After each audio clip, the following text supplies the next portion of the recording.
एक ऐसी अद्भुत कहानी है जो मैं आज आपको ध्यानपूर्वक सुनाऊंगा, और इससे सुनने के बाद आप ज्यादा सोचना, डरना और चिंता सब छोड़ देंगे और आपका मन खुशियों से और प्रसन्नता से भर जाएगा। तो चलिए आज की कहानी की शुरुआत करते हैं। दोस्तों, एक समय की बात है, किसी नगरी में एक युवक रहा करता था। वो युवक अत्यंत दुखी था। वो बहुत निराश था। उसे यह समझ नहीं आ रहा था कि आखिर इस दुनिया में हर व्यक्ति अपने मतलब के लिए ही क्यों जीता है। उसे हर जगह हर कोई केवल स्वार्थी नजर आता था। वह हमेशा यही सोचा करता कि उससे कोई प्यार नहीं करता, उसकी कोई परवाह नहीं करता। सब उससे मतलब के लिए अपने संबंध रखते हैं। मतलब खत्म हो जाते ही सब उसे अपने आप से दूर कर देते हैं। दोस्तों, हमारे जीवन में भी कुछ ऐसा ही होता है। हम भी हमेशा किसी न किसी का साथ ढूंढते ही रहते हैं, और जब हमें किसी का साथ नहीं मिल पाता तो हम अपने आप को अकेला महसूस करते हैं, कमजोर महसूस करते हैं। हमें लगता है कि इस दुनिया में हमारे जैसे कोई है ही नहीं। हमें कोई प्यार नहीं करता, हमारी कोई परवाह नहीं करता। लेकिन हम यह भूल जाते हैं कि अंत में तो हर किसी को अकेले ही जाना है। वह व्यक्ति अपने इस अकेलेपन से बहुत परेशान हो चुका था, जिस कारण एक दिन उसने अपना घर छोड़ दिया और एक रास्ते पर निकल पड़ा। उसके मन में कई सारे विचार थे। उन विचारों में मग्न होकर वह उस रास्ते पर आगे की ओर बढ़ता ही जा रहा था। तभी उसे रास्ते में एक आश्रम दिखाई पड़ा। वह उस आश्रम की ओर आगे बढ़ा।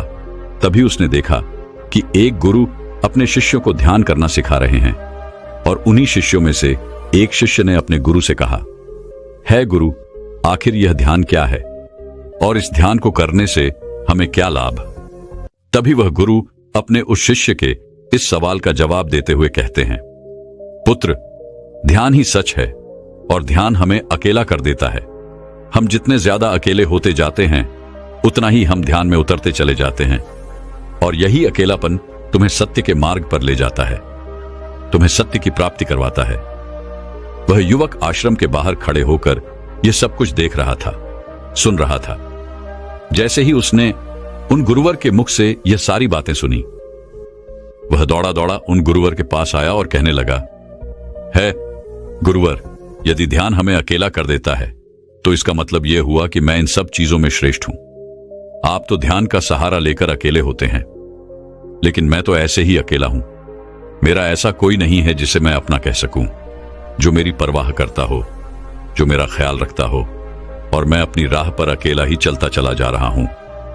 उस व्यक्ति की ये सारी बातें सुनकर उन गुरुवर ने उस व्यक्ति को ध्यानपूर्वक देखा और उसके बाद उससे कहते हैं, भंते, अगर तुम अकेले हो तो तुम्हारे पीछे तुम्हारा पूरा परिवार, तुम्हारे मित्र, तुम्हारे शत्रु, तुम्हारे सगे संबंधी, इन सब को लेकर तुम कहां जा रहे हो? उन गुरुवर के मुख से यह बात सुनकर वह व्यक्ति चौंक उठा और उसने तुरंत ही पीछे मुड़कर देखा तो वहां पर कोई नहीं था। तभी वह उन गुरुवर से कहता है गुरुवर, कौन है मेरे पीछे? कोई तो नहीं, न मेरे परिवार वाले, न मेरे मित्र, न मेरे शत्रु, और न ही मेरे सगी संबंधी। मैं तो सबको पीछे छोड़ आया हूं, क्योंकि कोई मुझे नहीं पूछता, कोई मेरी परवाह नहीं करता, कोई मेरा ख्याल तक नहीं रखता, यहां तक कि मेरी कोई आवाज तक नहीं सुनना चाहता। लेकिन जब किसी के ऊपर कोई समस्या आती है तो वह मुझे अवश्य याद करता है, पर बाकी समय पर वह मुझे पूछते तक नहीं। उन्हें यह तक खबर नहीं होती कि मैं किस हाल में हूं, मैं जिंदा भी हूं या नहीं। उन सबको इन सब चीजों से कोई फर्क नहीं पड़ता। उन गुरुवर ने उस व्यक्ति की यह सारी बातें ध्यानपूर्वक सुनी और उसके बाद उस युवक से कहते हैं, भंते, तुम सही कह रहे हो, लेकिन जब तक तुम इन सभी को छोड़कर नहीं आते तब तक तुम भला अकेले कैसे हो सकते हो? वह व्यक्ति एक बार फिर से आश्चर्यचकित होकर पीछे मुड़कर देखता है और फिर उन गुरुवर से कहता है गुरुवर, यहां पर तो कोई नहीं है, मैं अकेला ही यहां पर आया हूं। लग रहा है कि आप मेरा मजाक उड़ा रहे हैं। मेरे पीछे कोई नहीं है, आप खुद देख सकते हैं, तो फिर आप ऐसा क्यों कह रहे हैं कि जाओ और इन्हें छोड़कर आओ? जब मेरे साथ कोई है ही नहीं तो मैं भला उन्हें कहां छोड़ूं, कैसे छोड़ूं? उस युवक की ये सारी बातें सुनकर वह गुरुवर मुस्कुराने लगे और उस युवक से कहते हैं, भंते, आखिर तुम मुझसे क्या चाहते हो? इस पर वह युवक उन गुरुवर से कहता है गुरुवर, मैं आपका शिष्य बनना चाहता हूं, मुझे कोई साथी चाहिए, मुझे अपना शिष्य बना लीजिए, मैं जीवन भर आपका आभारी रहूंगा। उस युवक की यह बातें सुनकर उन गुरुवर ने कहा, भंते, तुम चाहो तो यहां पर 1 महीने रह सकते हो। उसके बाद ही मैं यह निर्णय कर पाऊंगा कि क्या मुझे तुम्हें अपना शिष्य बनाना चाहिए या फिर नहीं। लेकिन तुम्हें मेरी एक बात माननी होगी। तुम्हें इन 30 दिनों के अंदर ध्यान का अभ्यास करना होगा। अगर तुम ये कर सकते हो तो तुम यहां पर अगले 1 महीने के लिए रुक सकते हो, अन्यथा तुम्हारे लिए यहां पर कोई जगह नहीं। उस व्यक्ति ने काफी सोच विचार कर उन गुरुवर से कहा, है गुरुवर, आप जैसा कहेंगे मैं वैसा ही करूंगा। आप चाहते हैं कि मैं इन 30 दिनों में ध्यान का अभ्यास करूं, तो मैं यह करने के लिए तैयार हूं।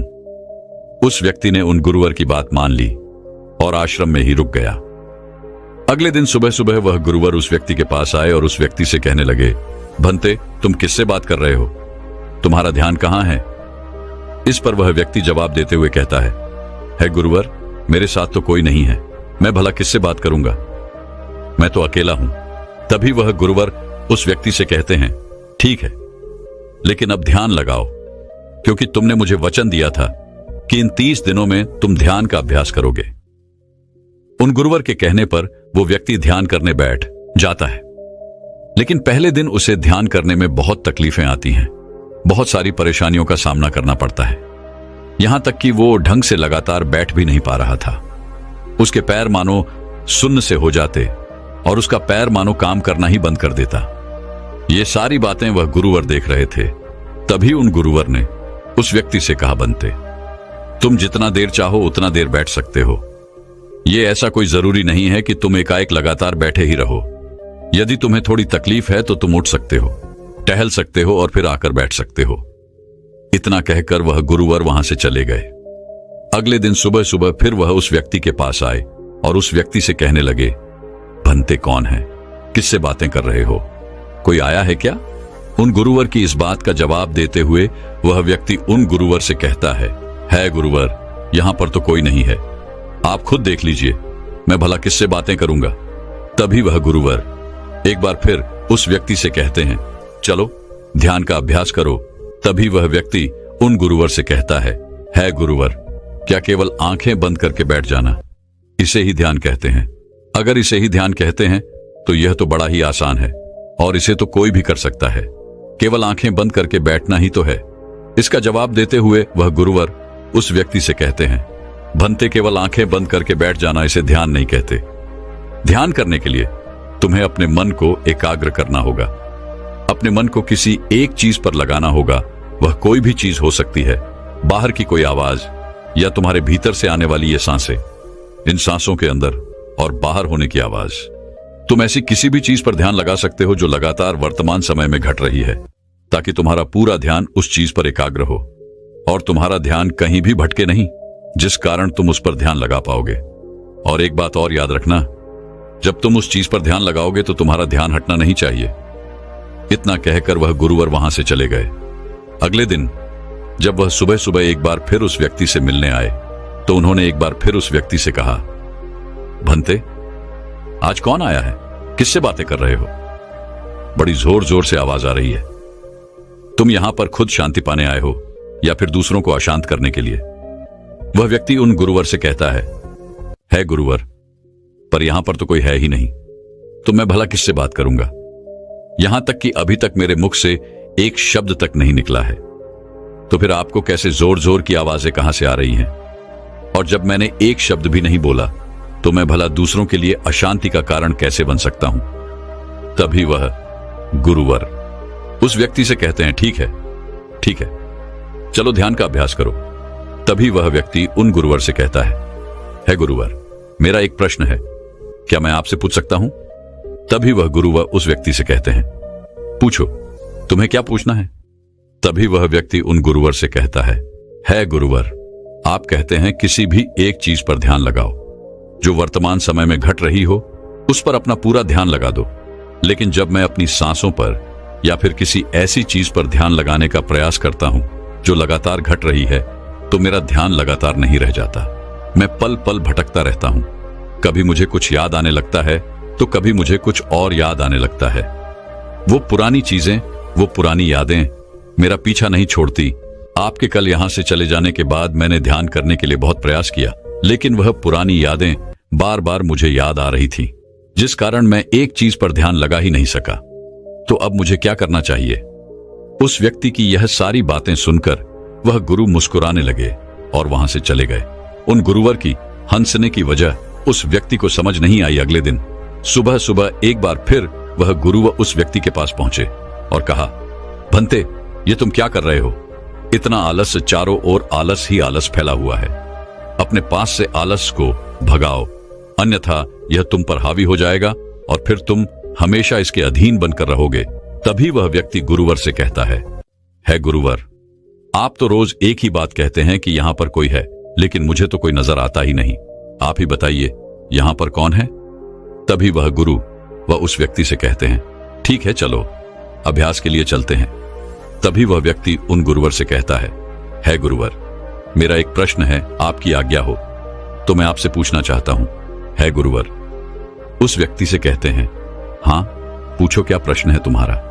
तभी वह व्यक्ति उन गुरुवर से कहता है गुरुवर, आपकी कृपा से अब मैं पहले से बेहतर तरीके से ध्यान कर पा रहा हूं, लेकिन अभी भी मुझे एक समस्या आ रही है, और वह यह है कि जब भी मैं अपनी सांसों पर ध्यान देता हूं तो मेरा मन एकाग्र तो होता है और मैं पहले से ज्यादा और अच्छी तरह से ध्यान भी लगा पाता हूं, लेकिन ध्यान लगाते लगाते मुझे नींद आने लगती है और मैं सो जाता हूं। फिर उसके बाद मुझसे ध्यान नहीं हो पाता। उसके बाद केवल बस मुझे नींद ही नींद आती रहती है और मैं ध्यान की तरफ फिर अपने आप को मोड़ नहीं पाता। उस व्यक्ति की यह बात सुनकर वह गुरुवर उस व्यक्ति से कहते हैं, यह तो अच्छी बात है। इतना कहकर वह वहां से चले जाते हैं। 5वें दिन जब सुबह सुबह वह गुरुवर उस व्यक्ति के पास पहुंचते हैं तो वे कहते हैं, भंते, तुमने इतने लोगों को क्यों बुला रखा है? इतने सारे लोग तुम्हें ध्यान नहीं करने देंगे। तुमने इतने सारे लोगों को क्यों बुलाया है? इन्हें यहां से जल्दी भेजो। मुझे ये बिल्कुल नहीं पसंद। तुम तो यहां पर अकेले आए थे जैसा कि तुमने कहा, तो फिर इतने सारे लोगों को तुमने आज क्यों बुला रखा है? इन्हें अभी के अभी वापस छोड़कर आओ। तभी वह व्यक्ति उन गुरुवर के बारे में मन ही मन यह सोचता है कि लगता है गुरुवर पागल हो चुके हैं। जब भी रोज आते हैं तो हमेशा एक ही बात कहते हैं कि यहां पर कोई है, लेकिन मुझे तो कोई नजर ही नहीं आता। बड़ी विनम्रता से उन गुरुवर से कहा, है गुरुवर, शायद आपकी आंखें जो देख पा रही हैं वह मैं नहीं देख पा रहा हूं। मुझे तो यहां पर कोई नजर नहीं आता। फिर आपको कैसे? यहां पर लोग ही लोग नजर आ रहे हैं। फिर गुरुवर उस व्यक्ति से कहते हैं, अच्छा ठीक है, चलो अब ध्यान का अभ्यास करते हैं। तभी वह व्यक्ति उन गुरुवर से कहता है गुरुवर, मुझे ध्यान के वक्त नींद आती थी। जैसा कि मैंने आपको बताया था, उस पर तो मैंने नियंत्रण पा लिया, लेकिन अब जब भी मैं ध्यान करने बैठता हूं, किसी एक चीज पर अपना ध्यान केंद्रित करता हूं, तो मेरे मन में विचारों का सैलाब होता है। मानो विचारों की बाढ़ सी आ जाती है। इतने विचार तो आंख खोलकर भी मैंने कभी नहीं देखे होंगे, जितने की आंखें बंद करने के बाद मुझे नजर आते हैं। और इन विचारों में कुछ ऐसे विचार भी मेरे मन में आते हैं जिनके बारे में आज तक मैंने सोचा तक नहीं है। मुझे उनके बारे में कुछ भी नहीं पता। यह सब क्यों हो रहा है गुरुदेव? उन गुरुवर ने उस व्यक्ति की यह बात सुनकर उस व्यक्ति से कहा, अच्छा ऐसा हो रहा है। इतना कहकर वह गुरुवर वापस चले गए। अगले दिन सुबह सुबह वह गुरुवर एक डंडा लेकर उस युवक के पास पहुंचे और एक डंडा जड़ते हुए उस युवक से कहते हैं, मैंने तुम्हें पहले ही कहा है, इतने सारे लोग मुझे पसंद नहीं, तुम्हें इन्हें छोड़कर आना होगा। आखिर तुम रोज रोज इन्हें क्यों ले आते हो? इतनी भीड़ इकट्ठा करके तुम्हें क्या लाभ? आज के बाद यह यहां पर नहीं आने चाहिए। इस बात का ख्याल रखना। यदि आज के बाद यहां पर कोई भी नजर आया और तुम्हारी बक बक मुझे सुनाई पड़ी, तो मैं तुरंत ही तुम्हें इस आश्रम से निकाल दूंगा। तभी वह व्यक्ति बड़ी विनम्रता से उन गुरुवर से कहता है गुरुर, मुझे तो यह समझ नहीं आता कि मुझे कोई नजर ही नहीं आता, लेकिन आप रोज एक ही बात कहते हैं कि यहां पर मैंने भीड़ इकट्ठी कर रखी है। जिन लोगों को भी मैंने लाया है उन्हें मुझे छोड़कर आना होगा, लेकिन मैं आपसे हर रोज एक ही बात कहता हूं कि मुझे कोई नहीं नजर आता, ना ही मुझे कोई यहां पर दिखाई पड़ता है और ना ही मैं अपने मुख से एक शब्द भी निकालता हूं, लेकिन फिर भी आप कहते हैं कि आपको लोगों की आवाजें सुनाई पड़ रही हैं। तभी वह गुरुवर है उस व्यक्ति की इस बात का जवाब देते हुए कहते हैं, क्या तुम्हारे मित्र, तुम्हारे परिवार वाले, तुम्हारे सगे संबंधी, तुम्हारे शत्रु, तुम्हारी इच्छाएं, तुम्हारी वासनाएं, ये सब क्या तुमसे मिलने नहीं आते? वह व्यक्ति उन गुरुवर से कहता है, नहीं गुरुदेव, मुझसे कोई मिलने नहीं आता। मैं तो यहां पर अकेला ही आया था और अभी भी मैं अकेला ही हूं, मेरा कोई नहीं। तभी वह गुरु व क्रोधित होकर उस झंडे से उस व्यक्ति पर एक और प्रहार करते हैं और कहते हैं, अभी बैठो, अभी ध्यान लगाओ, और यदि तुम्हारे ध्यान में कोई भी आता है तो मुझे बताओ। वह व्यक्ति उन गुरुवर की बात मान लेता है और तुरंत ही ध्यान करने बैठ जाता है। कुछ देर तक तो वह काफी शांत रहता है, लेकिन कुछ देर बाद ही वह उन गुरुवर से कहता है गुरुदेव, मेरा भाई मुझसे मिलने आया है, साथ में मेरे पिताजी भी हैं। दोनों बहुत दुखी हैं क्योंकि मैं उन्हें छोड़कर यहां जो चला आया हूं। मेरे भाई की तबीयत भी कुछ ठीक नहीं लग रही। वह मुझे बुला रहे हैं। मेरे बड़े भाई की पत्नी अर्थात मेरे भाभी मेरे बड़े भाई के साथ अच्छा व्यवहार नहीं कर रही, और तो और मेरी प्रेमिका भी आई हुई है। वह मुझसे पूछ रही है कि क्या तुम मुझसे शादी करोगे या फिर मैं किसी और से शादी कर लूं। वह भी बहुत दुखी नजर आ रही है। और इतना ही नहीं, मेरे कुछ मित्र भी पीछे खड़े हैं जिनसे मैंने कुछ कर्ज लिए थे। आज वो मुझसे अपना कर्जा मांगने आए हैं, मुझे धोखेबाज कह रहे हैं, मुझे अपशब्द बोल रहे हैं, और वो साथ में मेरे कुछ शत्रुओं को भी लाए हैं। लेकिन मेरे शत्रु मुझे मारना नहीं चाहते। वह तो यह कह रहे हैं कि तू तो पहले से ही मरा हुआ है, तुझे और क्या मारना। इतना कहकर वह व्यक्ति कुछ देर के लिए शांत हो गया, लेकिन उसी के बाद फिर कुछ देर बाद वह एक बार फिर से उन गुरुवर से कहने लगा है, गुरुवर, अब मेरे पास एक बहुत बड़ा घर है, इसे मैंने खरीद लिया है। मैं, मेरे पिता, मेरी माता, मेरा भाई, मेरी भाभी सभी इसमें बहुत मिलजुल के रह रहे हैं। हम बहुत खुश हैं। मैं अब अपने मित्रों से अत्यधिक अमीर हूं। मेरे पास बेशुमार धन दौलत है, और तो और मैंने अपनी प्रेमिका से शादी भी कर ली है और इसका जश्न मना रहे हैं। इतना कहकर वह व्यक्ति एक बार फिर शांत हो गया और फिर कुछ देर बाद और फिर एक बार उन गुरुवर से कहता है गुरुवर, मुझे कोई मारने का प्रयास कर रहा है। लगातार वो मुझ पर प्रहार कर रहा है। मैं उसका चेहरा देखने का प्रयास कर रहा हूं, लेकिन मुझे उसका चेहरा नजर नहीं आ रहा। इतना कहते कहते वह उन गुरुवर से कहता है, गुरुदेव, ये तो आप हैं जो मुझे मार रहे हैं और यह भी कह रहे हैं कि इतनी भीड़ को लेकर क्यों आए हो और इन्हें लेकर कहां जा रहे हो। मेरे साथ तुम्हें अकेले ही चलना होगा। इतना कहकर वह व्यक्ति ध्यान से उठ गया और उनको रुके चरणों में गिर पड़ा और उनसे कहने लगा, है गुरुदेव, आप सही थे। आप जो हमेशा कहते थे कि इस भीड़ को लेकर मैं कहां जा रहा हूं, आप हमेशा यही कहते थे कि इन सबको छोड़कर आओ, लेकिन मुझे कोई नजर नहीं आता था। लेकिन आज मैंने उन सबको देख लिया जिन्हें मैं अपने साथ लेकर आया था, जिन्हें मैं अपने साथ लेकर घूम रहा था। हर कोई मेरे साथ ही है, मेरे पास है। लेकिन मैं ये सोच रहा था कि आखिर मैं इतना बेचैन क्यों हूं और मेरी बेचैनी की वजह क्या है। उस व्यक्ति की यह सारी बातें उन गुरुवर ने ध्यानपूर्वक सुनी और उसके बाद वो वहां से चुपचाप उठकर चले गए। उसके बाद से वो गुरुवर उसके पास कभी नहीं आए। लेकिन वह व्यक्ति हर रोज ध्यान का अभ्यास कर रहा था और पूरे 1 महीने बाद जब वह उन गुरुवर के पास पहुंचा तो उन गुरुवर से कहने लगा है, गुरुवर, जैसा कि आप कहते थे कि मैं हमेशा अपनी भीड़ को अपने साथ लेकर घूमता हूं, तो आज मैंने उस भीड़ को विदा कर दिया है और अब मैं बिल्कुल अकेला हूं। मेरे साथ कोई नहीं, मेरे साथ आप भी नहीं है, यहां तक कि मैं खुद अपने साथ नहीं हूं। मैं एक परम शांति महसूस कर रहा हूं। अब मुझे ऐसा प्रतीत होता है कि अब मेरे जीवन में कोई समस्या नहीं है, कोई समाधान नहीं है। मैं बहुत हल्का महसूस कर रहा हूं, मैं बहुत अच्छा महसूस कर रहा हूं, और इस शांति में जो आनंद है इसका क्या कहना। तभी वह गुरुवर उस व्यक्ति से कहते हैं, भंते, अगर तुम चाहो तो इस अकेलेपन को लेकर तुम अपनी दुनिया में वापस जा सकते हो। अव्याधि, तुम उस संसार में वापस भी लौट जाओ। भले ही लोग तुम्हारे आसपास क्यों न रहे, भले ही पूरी भीड़ तुम्हारे साथ क्यों न रहे, लेकिन फिर भी तुम अकेले ही रहोगे। फिर चाहे वह तुम्हारे रिश्तेदार हो, सगे संबंधी हो, परिवार वाले हो, तुम्हारे मित्र, तुम्हारे शत्रु, तुम्हारी भावनाएं या फिर तुम्हारी प्रेमिका, इन सब के साथ रहकर भी तुम पूर्ण रूप से अकेले ही रहोगे।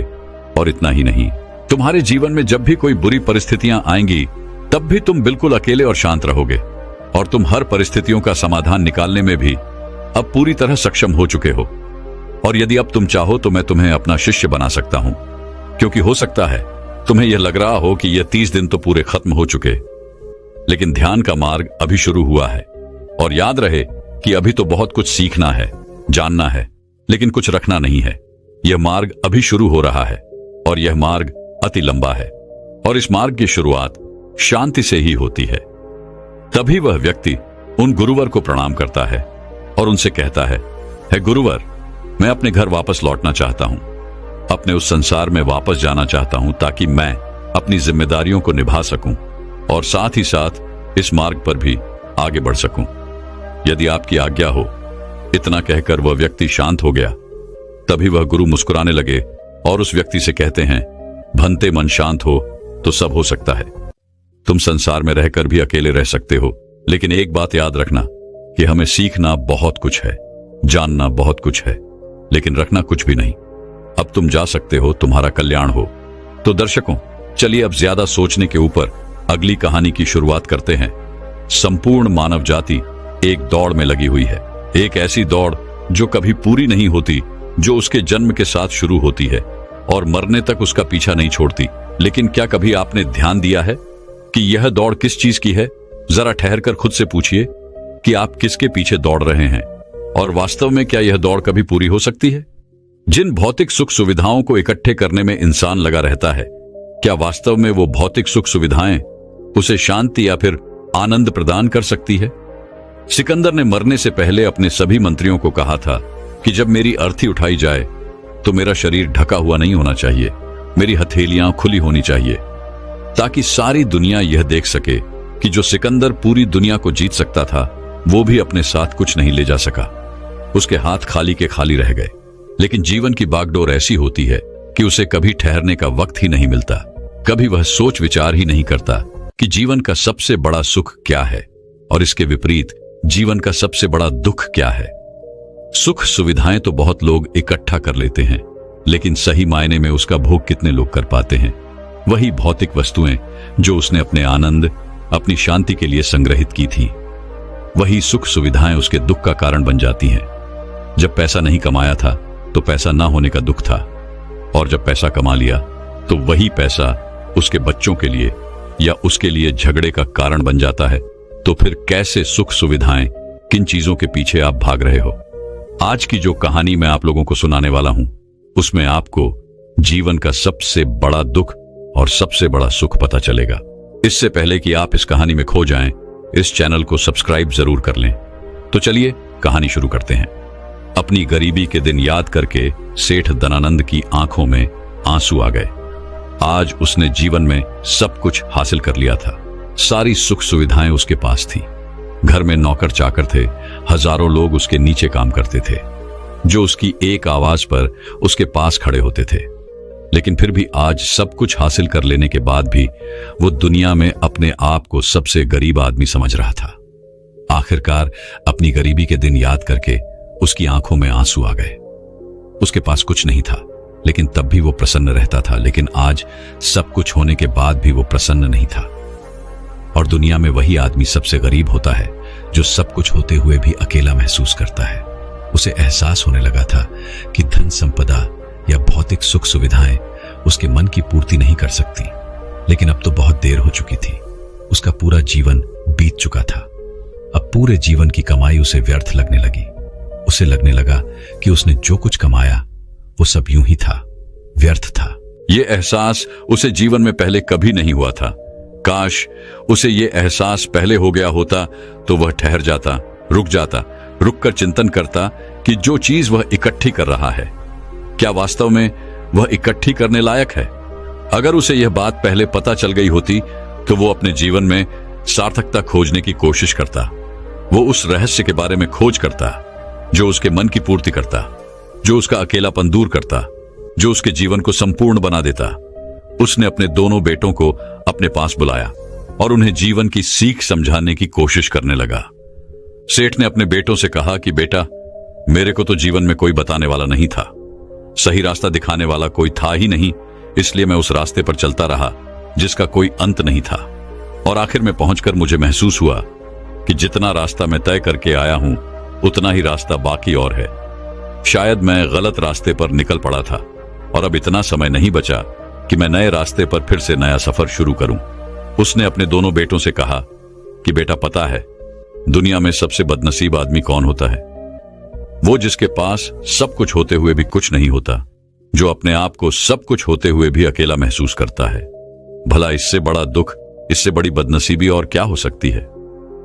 यह सुनकर उसके बड़े बेटे ने कहा कि पिताजी, सब कुछ तो आपके पास है, धन संपदा, पूरा परिवार, सारी खुशियां आपके पास है, लेकिन फिर भी आप अपने आप को बदनसीब क्यों समझते हैं?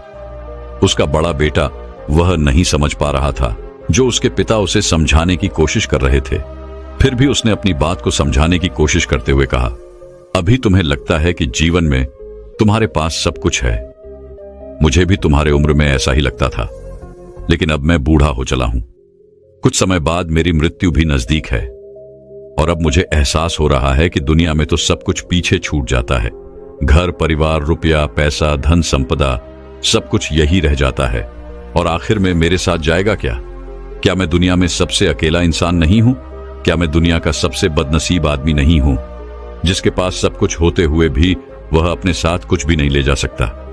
सेठ के बेटे ने सेठ से सवाल पूछा कि पिताजी, फिर दुनिया में क्या इकट्ठा करना चाहिए? ऐसे तो हर इंसान अकेला ही होता है। कौन इंसान इस दुनिया में भला ऐसा होता है जो अपने साथ इस दुनिया की सुख सुविधाएं या फिर अपना परिवार को साथ लेकर जाता है? सब लोग तो अकेले ही जाते हैं। फिर तो दुनिया में हर एक आदमी बदनसीब ही हुआ। यही सवाल सेठ के मन में भी उठ रहा था, लेकिन उसके खुद के पास इसका कोई जवाब नहीं था, तो वह अपने बेटे को भला इसका क्या उत्तर देता। इसीलिए उसने अपने बेटे से कहा कि बेटा, मैं खुद इस सवाल का जवाब तलाश रहा हूं।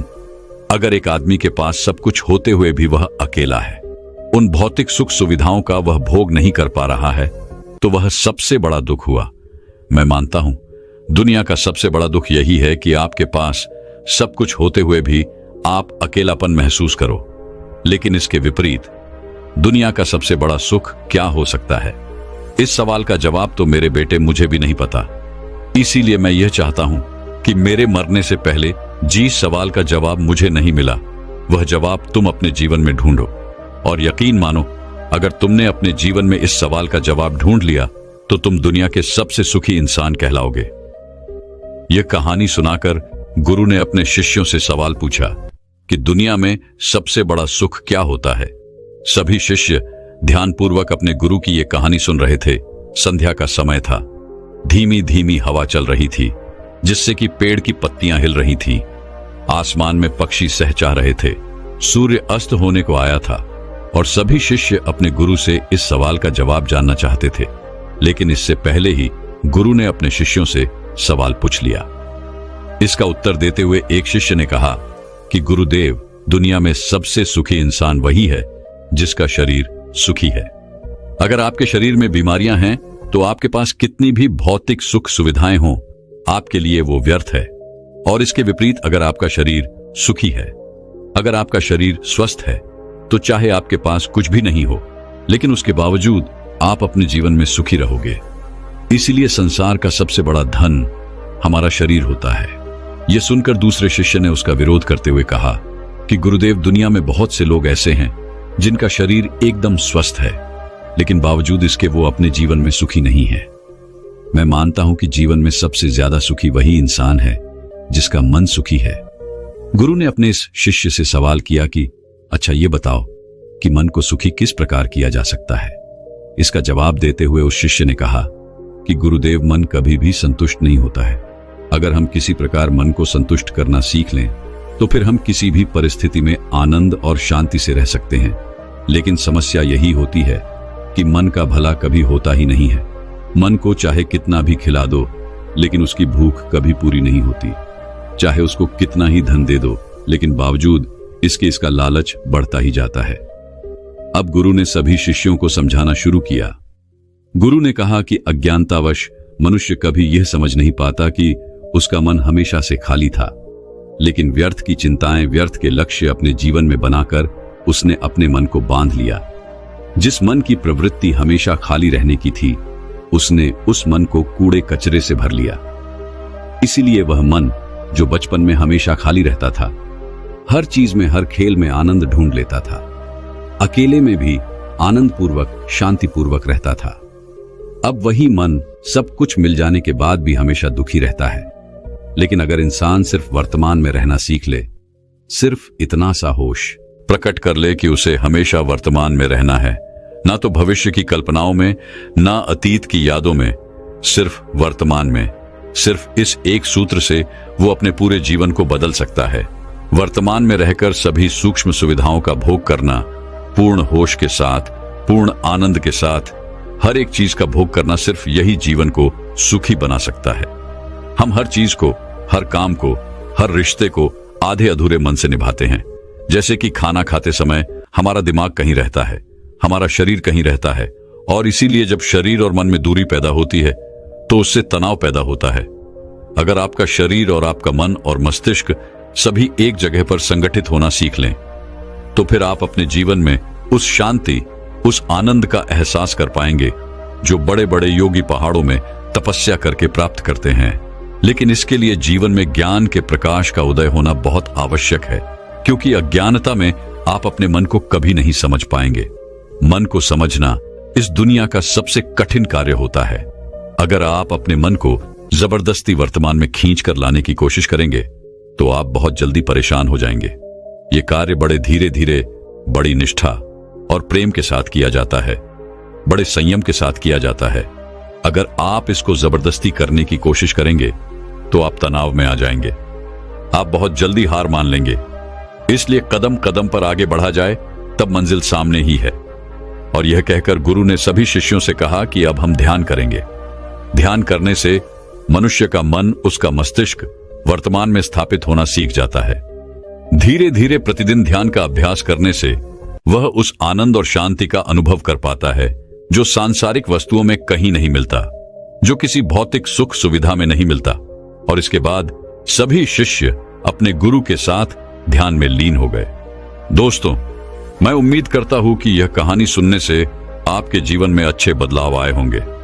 आपको इस वीडियो से क्या सीखने मिला ये कमेंट करके जरूर बताएं, और अपने परिवार, दोस्तों या आपके करीबी इंसान के साथ ये कहानी शेयर करके उन्हें भी इस ज्ञान से परिचित करवाएं। बाकी अगर आपको ये वीडियो दिल से अच्छी लगी हो तभी इस वीडियो को लाइक कर देना, और आपने अब तक इस चैनल को सब्सक्राइब न किया हो तो चैनल को सब्सक्राइब भी जरूर कर देना। आपका हर दिन शुभ हो और खुशियों से आपका जीवन भरा रहे। धन्यवाद। नमो बुद्धाय।